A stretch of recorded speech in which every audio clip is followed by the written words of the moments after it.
Hello everyone, সসীম ধারা চ্যাপ্টারের 10th ক্লাসে তোমাদের সবাইকে ওয়েলকাম। অনুশীলনের প্রবলেম সলভিং এর আজকে হলো 3rd ক্লাস। সো আজকে আমরা বেসিক্যালি 3টা কিংবা 4টা প্রবলেম করব। আর কথা না বাড়িয়ে প্রবলেমগুলো ডিরেক্টলি দেখা যাক। এখানে ফার্স্টে আমাদেরকে একটা ধারা দেয়া আছে। ধারাটা বলতেছে কি ধারাটির n পদের সমষ্টি কত। আমাকে জানতে চাইছে কি সমষ্টি কত। এখন সমষ্টি বলতে কি sn এর মান জানতে চাইছে। সবার আগে আমার বোঝা উচিত এটা অ্যাকচুয়ালি কি ধরনের ধারা। দেখা যাক এখানে দেয়া আছে কি ফার্স্ট পদ 1, এরপর 3, 5, 7। এটা কিন্তু দেখে অ্যাকচুয়ালি বোঝা যাচ্ছে 1, 3, 5, 7। তার মানে হচ্ছে প্রত্যেকটা পদ এর আগের পদ থেকে জাস্ট 2 করে বেশি বাড়তেছে। দ্যাট মিন্স এটা কি ধরনের ধারা? এটা একটা সমান্তর ধারা। আমরা জানি সমান্তর ধারার ক্ষেত্রে n পদের সমষ্টি নির্ণয়ের একটা সূত্র আছে, SN এর সূত্র। সূত্রটা কি ছিল? n/2 * a + p। a + p যদি আমি করি, a মানে কি প্রথম পদ, p মানে কিন্তু শেষ পদ। অনেকেই যে ভুলটা করবা ভাইয়ারা, p বলতে তোমরা 7 কে p ধরে নিবা, কিন্তু ভাই এখানে কিন্তু ধারাটা আমাদের অসীম ধারা, যাতে কিন্তু এটা অনেকটুকু যাচ্ছে। তাহলে এই ধারার কিন্তু শেষ পদ আমি জানি না, তাহলে n/2 * a + p এই সূত্র দিয়ে করা যাবে না। আমি লাস্ট ক্লাসেও বলে আসছি সব সময় SN এর সূত্র আপনারা বড়টা বসাবেন, অর্থাৎ n/2 * 2a + n - 1 * d এটা বসাবেন। সো ভাইয়া হচ্ছে ডিরেক্টলি অঙ্কটাই সলভ করে দিই। দেখেন ধারাটির n পদের সমষ্টি কত। তাহলে আমরা লিখি যে আমরা জানি সমান্তর ধারার n-তম পদ, সমান্তর ধারার n সংখ্যক পদের সমষ্টি কি বলে? এটাকে SN বলে। সূত্রটা কি? বড় সূত্রটা n/2 * 2a + n - 1 * d। এটা হচ্ছে আমাদের সূত্র। এখানে আমাদেরকে কি বলতেছে যে n-তম পদের সমষ্টি নির্ণয় করো। সো আমি তো এখানে জানি না আসলে n-তম পদের সমষ্টি কিংবা SN এর ভ্যালুটা কত হবে, কিন্তু আমি এই ধারা থেকে দেখেই বুঝতে পারতেছি এই ধারার জন্য a এর ভ্যালু হবে 1, d এর ভ্যালু হবে আমাদের 2। তাহলে হচ্ছে যেটা আমরা বুঝতেছি এটা আগে লিখে রাখি। তাহলে এখানে প্রথম পদ কমা a সমান হচ্ছে 1, সাধারণ অন্তর কমা d সমান, আপনারা অবশ্যই খাতায় লেখার সময় সুন্দর করে লিখবেন, d সমান যে কোনো পদ মাইনাস তার পূর্ববর্তী পদ। তাহলে কত হবে? ধরেন 3 - 1, তাহলে হচ্ছে 2। ঠিক আছে? তাহলে দেখেন a এর মানও জানি, d এর মানও জানি। তাহলে এই ভ্যালুগুলো আমরা নিয়ে বসাবো কোথায়? এখানে SN এর সূত্রে বসাবো। তাহলে দেখা যাক, এখন আমরা এখানে লিখি যে এখন SN সমান, জাস্ট এখানে হচ্ছে ভ্যালুগুলো বসাই। n এর ভ্যালু কিন্তু এখনো আমরা জানি না, দ্যাটস n টা আননোনই থাকবে, প্যারা নাই। তারপরে n/2, তাহলে দেখি n/2 * twice a, 2 * a এর জায়গায় হচ্ছে আমরা কত বসাবো? 1 বসাবো plus n - 1 * d, n - 1 * d এর জায়গায় কত বসাবো? d এর জায়গায় বসাবো 2। তাহলে হচ্ছে ভাইয়া ভ্যালুগুলো সহ বসাই দিই, তাহলে আপনাদের বুঝতে ইজিয়ার হবে। twice a, তাহলে হচ্ছে 1 twice a plus n - 1 * d এর ভ্যালু হচ্ছে 2। এই ভ্যালুটাও ভাইয়া বসাই দিলাম। তাহলে দেখেন ইভেনচুয়ালি আমাদের এখানে হিসাব নিকাশ করলে কি আসে? তাহলে কি n/2 টাইমস 2 একে 2 প্লাস n - 1 * d। তাহলে দেখেন 2 দিয়ে n কেও গুণ হবে, 2 দিয়ে 1 কেও গুণ হবে। 2 দিয়ে n কে গুণ করলে twice n, 2 দিয়ে 1 কে গুণ করলে শুধুমাত্র 2। দেখেন এখানে কি আসতেছে? +2 এবং -2, এই দুজন কি পরস্পর কাটাকাটি চলে যাবে। তাহলে এখানে পড়ে থাকবে কি n/2 * twice n। দেখেন তো এটা যদি হয়, আমাদের এখানে আবার জানি কি গুণ ভাগের ক্ষেত্রে যদি লব এবং হরে একই পদ চলে আসে ওরা কিন্তু কাটাকাটি যায়। তাহলে দেখেন এখানে 2 আর 2 কাটাকাটি। তাহলে এখানে ইভেনচুয়ালি আমাদের পড়ে থাকবে কি দেখেন তো n গুণন n। তার মানে অ্যানসারটা আমাদের এখানে কি থাকবে? n² থাকবে। এটা আমি বলে স্কয়ার লিখছি, কি বাজে লেখা ভাই। আচ্ছা এখানে অ্যানসারটা কত থাকবে? n² থাকবে। বুঝছেন? অর্থাৎ ধারাটির n পদের সমষ্টি কত হবে? n² হবে। বুঝতে পারছি পুরো অঙ্কটা? আচ্ছা দেখেন ভাই একটু লাস্ট বার মতো রিক্যাপ করে দিই। আমরা জানি সমান্তর ধারার, কেন সমান্তর ধারা আমি আগেই হিসাব করে নিছি এটা কি ধরনের ধারা। সমান্তর ধারার ক্ষেত্রে n সংখ্যক পদের সমষ্টি নির্ণয়ের সূত্র SN সমান n/2 * twice a + n - 1 * d। এখানে a সমান মানে কি প্রথম পদ a সমান 1, সাধারণ অন্তর কমা d সমান যে কোনো পদ মাইনাস তার পূর্ববর্তী পদ কত হচ্ছে আমাদের? 2 হচ্ছে। এরপর এই ভ্যালুগুলো a এবং d এর ভ্যালু আমি এই সমীকরণে বসাই দিচ্ছি। এখন SN সমান n/2 * twice a এর জায়গায় 1 প্লাস a - 1 * d এর জায়গায় 2 বসাইছি। তাহলে ইভেনচুয়ালি অ্যান্সার কত আসছে আমাদের? n² আসছে। বুঝতে পারছি? দেখেন আমাকে এবার এখানে কি জানতে চাইতেছে, এখানে বলতেছে কি একটা ধারা দেয়া আছে, ধারাটির প্রথম 9টি পদের সমষ্টি কত। এখানে কিন্তু দেখেন বলছিল n সংখ্যক পদের সমষ্টি, কিন্তু ওই জন্য আমি কিন্তু n এর মানটা জানতাম না, কিন্তু এই অঙ্কে আরেকটু ইজি করে দিচ্ছে। এখানে দেখেন আমাকে খুব সুন্দর করে বলেই দিচ্ছে 9টি পদের সমষ্টি কত। যেহেতু সমষ্টি বলছে তার মানে কি Sn এর সূত্র, যেহেতু 9টি পদের সমষ্টি বলছে তাহলে n এর মান কত 9, তার মানে কি S9 হচ্ছে আমার বের করা লাগবে। তাহলে দেখি আবারও সেম, এটা কি ধরনের ধারা এটা আগে ভাইয়া একটু বুঝা ট্রাই করি। কেমন 8 16 24, দেখেন এই ধারার প্রথম পদ অর্থাৎ a সমান কত 8, সাধারণ অন্তর অর্থাৎ d সমান, দেখি তো 8 থেকে 16 এর মধ্যে পার্থক্য কত 8 এর, 16 থেকে 24 এর পার্থক্য কত, এখানেও হচ্ছে 8 এর, তার মানে এখানে এটা কি ধরনের ধারা, এটা অবশ্যই একটা সমান্তর ধারা। তাহলে লিখি আমরা জানি একদম হুবহু আগের ম্যাথটার মতো, কেমন আমরা জানি সমান্তর ধারার n সংখ্যক পদের সমষ্টি, n সংখ্যক পদের সমষ্টি, n সংখ্যক পদের সমষ্টিকে আমরা কি দিয়ে প্রকাশ করি, বারবার বলতেছি ভাইয়া এটা হচ্ছে সামেশন, ওখান থেকে আসছে n, ওখান থেকে আসছে s, তাহলে কি s of n equals to, সবসময় বড় সূত্রটা অ্যাপ্লাই করব, বলছি n/2 into twice a plus n minus 1 into d। আচ্ছা দেখেন এখানে এই ধারাটার জন্য প্রথম পদ কমা a সমান কত 8, সাধারণ অন্তর কমা d সমান কত, যে কোনো পদ মাইনাস তার পূর্ববর্তী পদ, এটা করলে কত আসবে, ইভেন্চুয়ালি 8 আসবে। সো ভাইয়া এটাও এখানে লিখতেছি, এখানে এই ধারার প্রথম পদ, বা এখানে না লিখে এটা সুন্দর করে লিখি যে এই ধারার জন্য কমা প্রথম পদ কমা a সমান কত আমাদের 8, সাধারণ অন্তর কমা d সমান কি যে কোনো পদ মাইনাস তার পূর্ববর্তী পদ। তাহলে দেখি 16 থেকে 8 বাদ দিলে কত হবে, এখানে 8ই হবে, বুঝছেন। এইবার আমার কাজটা কি, আমি হচ্ছে এখানে সূত্রটা বসাবো। তাহলে দেখেন আমি একটু এখন এখানে লিখি, এখন 9টি পদের সমষ্টি, 9টি পদের সমষ্টি, দেখেন আগের অঙ্কে কি ছিল ওইটা nটি পদের সমষ্টি, এখন কি হয়েছে 9টা পদের সমষ্টি, যেহেতু n সংখ্যক পদের সমষ্টি ছিল সূত্র দিয়েছিলাম Sn, যেহেতু 9টা পদের সমষ্টি তাহলে কি Sn কি আর বসানোর দরকার আছে, আমার বসাতে হবে কত এখন S9, কারণ n এর ভ্যালুটাই কত এখন 9 না।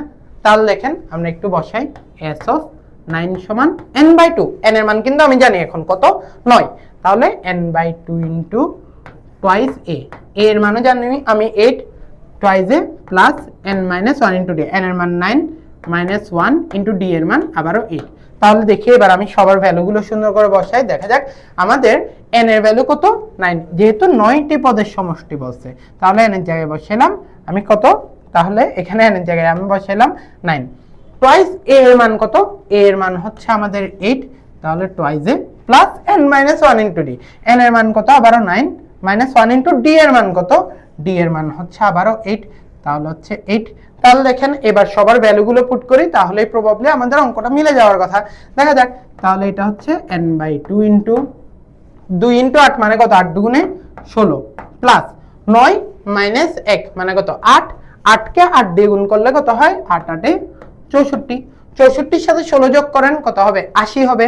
তাহলে দেখি এখানে কত আসে 9/2 ইনটু 80, তাহলে দেখেন 80 কে যদি আপনি 2 দিয়ে ভাগ করেন কত হবে 40 হবে, 40 কে এবার 9 দিয়ে গুণ করে না, এটা তো আমরা পারবো না। তাহলে একটা কাজ করি, 40 কে না গুণ করে আমি 4 কে গুণ করি, 4 কে 9 দিয়ে গুণ করলে কত হয় 4 9 36, কিন্তু গুণ করতে হইতো কাকে 40 কে। তাহলে আমাদের হিসাব নিকাশ করলে, আচ্ছা আমি একটু এটাও বলে দিই না হলে হচ্ছে তোমাদের বুঝতে কষ্ট হইতে পারে। দেখেন 40 কে 9 দিয়ে গুণ করলে আমি হচ্ছে 40 কে করব, আমি 4 কে গুণ করব, 4 9 কত 36, যেহেতু 40 কে গুণ করতেছি আরেকটা শূন্য বেশি না, এইজন্য 36 এর পরেও একটা শূন্য বেশি হবে, অর্থাৎ আমাদের ফাইনাল অ্যানসার কত হবে 36 শূন্য মানে কত 360, বুঝতে পারছি। অর্থাৎ আমাদের এই ধারাটির প্রথম 9টি পদের সমষ্টি কত হবে 360 হবে ভাইয়া, বুঝতে পারছি অঙ্কটা। আচ্ছা এটা যদি বুঝে থাকেন তাহলে ভাই আমরা এর পরের অঙ্কটাতে যাই, দেখি একটু ডিফারেন্ট কিছু আছে কিনা। বলতেছে কি 5 plus 11 plus 17 plus 23 plus dot dot dot dot, ওমা লাস্টে গিয়ে দেখো আবার প্লাস 59 আসছে। আগের অঙ্কগুলোতে একটু খেয়াল করো তো ভাইয়া, এখানে কি আমাদের লাস্টে গিয়ে শুধুমাত্র ডট ডট ডট, তার মানে কি এটা একটা অসীম ধারা, এই ধারাটা কোথায় গিয়ে শেষ হবে আমি জানতাম না, কিন্তু আমাদের এখানে যেটা করছে ভাইয়া লাস্টে গিয়ে ডট ডট দেয় না, ডট ডটের পরেও লাস্টে একটা সংখ্যা দিয়ে শেষ করেছে। তার মানে এটা কি? এটা একটা সসীম ধারা। আমাকে বলতেছে এই যে এখানে একটা ধারা আছে, এই ধারাটার প্রথম পদ অর্থাৎ a এর ভ্যালু হচ্ছে 5। এটা কি ধরনের ধারা একটু বুঝি। 5 এর সাথে 11 এর পার্থক্য কত? 6। 11 এর সাথে 17 এর পার্থক্য কত? এটাও 6। 17 এর সাথে 23 এর পার্থক্য কত? এটাও 6। তার মানে এটা কি ধরনের ধারা? সমান্তর ধারা। এই সমান্তর ধারার a এর মান জানি 5। তারপরে কি? যে কোনো পদ মাইনাস তার আগের পদ করলে সাধারণ আমরা কি পাবো? সাধারণ অন্তর পাবো। সাধারণ অন্তর কত হবে? 6 হবে। যদি হয় এভাবে যোগ করতে করতে দেখেন আমাদের কি হয়, প্রথম পদ যদি 5 হয়, এরপরটা 11, 17, 23, এরপরটা কত হবে? 23 এর সাথে যদি আপনি আবারও সেম 6 যোগ করে দেন তাহলে কত হবে? 29। 29 এর সাথে 6 যোগ করলে কত হবে আমাদের? 35। 35 এর সাথে 6 যোগ করলে কত হবে? 41। এভাবে করে করে আগাইতে থাকবে। আগাইতে আগাইতে যখন আপনি 59 পর্যন্ত যোগ করবেন, যোগ করে কত আসবে এটা জানতে চাইছে। দেখেন এটা যেহেতু বাংলা কথা কিছু বল নাই, অনেকের বুঝতে একটু কষ্ট হয়, কিন্তু দেখেন খুবই ইজি। কিন্তু এখানে দেখেন অসংখ্য পদের মধ্যে কি হচ্ছে? আমাদের যোগ হচ্ছে। বলতেছে কি যোগ করতে করতে লাস্টে সমান কত, মানে কি যোগফল আপনার থেকে জানতে চাইতেছে। এটা যেহেতু আমাকে যোগফল জানতে চাইছে, তার মানে কি এটা এসএন এর সূত্র জানতে চাইছে। বুঝছেন? সমান্তর ধারার n সংখ্যক পদের সমষ্টি জানতে চাইছে। আবারও বলি একটু আপনাদেরকে, n সংখ্যক পদের সমষ্টি নির্ণয়ের অর্থাৎ এসএন এর দুইটা সূত্র ছিল, n/2 * a + b, আরেকটা কি ছিল? n/2 * twice a + n-1 * d। এখন কথা হইতেছে ভাইয়া আমি কোনটা বসাবো? আপনার যেটা মন চায় এটা বসাতে পারবেন। কেন ভাইয়া? আগের অঙ্কে তো আপনি a + b বসাতে মানা করছিলেন, এখন কেন আমি যেটা ইচ্ছা এটা বসাতে পারবো? কেন? দেখো ভাইয়া, আমাদের আগের অঙ্কে কিন্তু এই ধারাটা শেষই হচ্ছিল না, এটা তো অসীম একটা ধারা, এটা তো শেষ পদ আমি জানতামই না। কিন্তু এই অঙ্কটাতে দেখেন আমি কিন্তু শেষ পদ জানি। শেষ পদ অর্থাৎ p এর মান কিন্তু আমি জানি 59। বুঝছেন? এই জন্য a + p দিয়েও করতে পারবেন, অঙ্কটা মিলাইতে পারবেন, প্যারা নাই। কিন্তু এই সূত্র করেন, এই সূত্র করেন, যেটাই করেন আপনি কিন্তু n এর মানটা জানেন না এখনো। বুঝছেন? তাহলে দেখেন আগে আমার n এর মান বের করে আসা লাগবে নিশ্চয়ই। সো আমি একটা কাজ করি, যে ধরেন এই যে এই ধারাটা যাইতে যাইতে 59, এটা আসলে এই ধারার কততম পদ এটা কি আমি জানি? জানি না। কিন্তু আপনাদের যদি সবগুলো ক্লাস যদি আপনারা অ্যাকচুয়ালি সিরিয়ালি করে এসে থাকেন, জানবেন আমরা যখন হচ্ছে এসএন এর সূত্র অর্থাৎ সমান্তর ধারার ক্ষেত্রে n সংখ্যক পদের সমষ্টি অর্থাৎ এসএন এর সূত্র প্রয়োগ করছিলাম, তখন এক জায়গায় বলে আসছিলাম যে কোনো ধারার ক্ষেত্রে শেষ পদকে আমরা nতম পদ ধরবো। এই জিনিসটা ভাইয়া কিন্তু আগেও বলে আসছি। তাহলে আমরা একটা কাজ করি, এই ধারার ক্ষেত্রে শেষ পদ কত? 59 না, এটাকে আমি nতম পদ ধরবো। তাহলে দেখি আমি আগে যেটা বুঝছি আগে ওটা লিখি। এই সমান্তর ধারার একটু টিচারকে একটু দেখানো আর কি, যে ভাই আমি বুঝছি আসলে এই সমান্তর ধারার কমা প্রথম পদ a দিয়ে প্রকাশ করব, a = 5 সাধারণ অন্তর। সমান্তর ধারার ক্ষেত্রে তো সাধারণ অন্তরই থাকে, খুবই কমন কথা।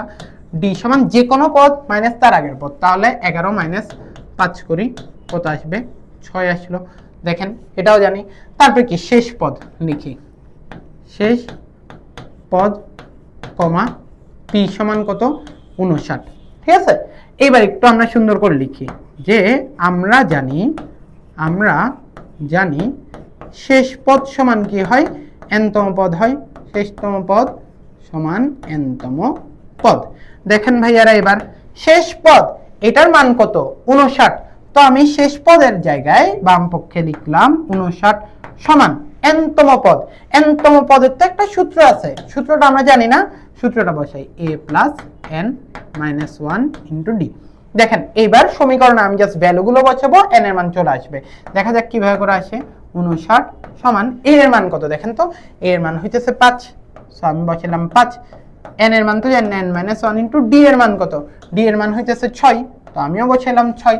তারপরে দেখেন এখানে হিসাব নিকাশ করলে কি আছে, বা 59 সমান এখানে কত আসতেছে? 5 প্লাস এগুলো একটু মুছে দিচ্ছি, এই জায়গাটা আর আমাদের প্রয়োজন নাই আর কি, জাস্ট বোঝানোর জন্য লিখছিলাম। দেখেন 6 দিয়ে n-1 কে গুণ হচ্ছে, তার মানে কি 6 দিয়ে n কেও গুণ হবে, 6 দিয়ে -1 কেও গুণ হবে।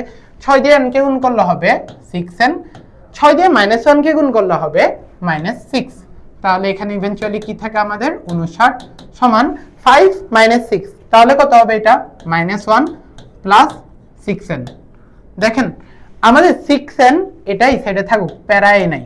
আচ্ছা সাথে -1 ছিল না, -1টা এই সাইডে আসলে কি হবে, নিশ্চয়ই +1 হবে। তাহলে দেখি আমাদের 59 + 1 বা 60 = 6n। এটা যদি করার জন্য ক্যালকুলেটর কেউ হাতে নাও ভাই, মারবো, বুঝছো। দেখেন আমরা এখানে n সমান কত হবে, তাহলে 60/6, সো n would be 10। বুঝছেন, 60 কে 6 দিয়ে ভাগ করলে n এর ভ্যালু আসছে 10। তাহলে এবার আপনার যেই সূত্রে মন চায় ওই সূত্র দিয়ে করতে পারবেন SN এর। জাস্ট হচ্ছে আমাদের n এর ভ্যালুটাই জানতাম না, n এর ভ্যালুটা আমি জেনে গেছি। তাহলে দেখি এখানে আমাকে কোনো কিছু প্রশ্ন বল নাই তো, সো এখন হচ্ছে আমি আমার মতো করে লিখবো, মনের মাধুরী মিশিয়ে আমি লিখবো, সুতরাং n সংখ্যক পদের সমষ্টি, সুতরাং ধারার n সংখ্যক পদের সমষ্টি, পদের সমষ্টি। n সংখ্যক পদের সমষ্টিকে ভাইয়া কি দিয়ে প্রকাশ করছিলাম, SN দিয়ে প্রকাশ করছিলাম। SN সমান দুটো সূত্র দিয়ে ভাইয়া করা দিচ্ছি, কেমন, তাহলে হচ্ছে আর কনফিউশন থাকবে না। n/2 * a + b। দেখেন আমি কিন্তু এখন n এর মানও জানি 10, তাহলে হচ্ছে আমি বসাই দিই 10/2 * a + b। a এর মান জানি কত, 5, প্লাস p এর মান কত, শেষ পদ 59, এই যে বসালাম। তাহলে আমাদের কি থাকে, 10/2 এখানে যোগ করলে কত থাকবে, 64। তাহলে দেখেন 64কে যদি আমি 2 দিয়ে ভাগ করি তাহলে আসবে 32। দেখেন 2 দিয়ে 64কে কাটলে কত আসে, এখানে 32, 32কে 10 দিয়ে গুণ করলে আসবে 320। বুঝেছেন, এটা হচ্ছে আমাদের একটা SN এর সূত্র। আপনাদেরকে আমি তাহলে কাজটা দিই, কেমন, আরেকটা বড় সূত্রটা দিয়ে তো আমি অনেকগুলো করেই দিলাম, দেখি আপনারা আসলে মিলাইতে পারেন কিনা। এখানে দেখেন SN সমান আরেকটা সূত্র কি ছিল, n/2 * 2a + n-1 * d।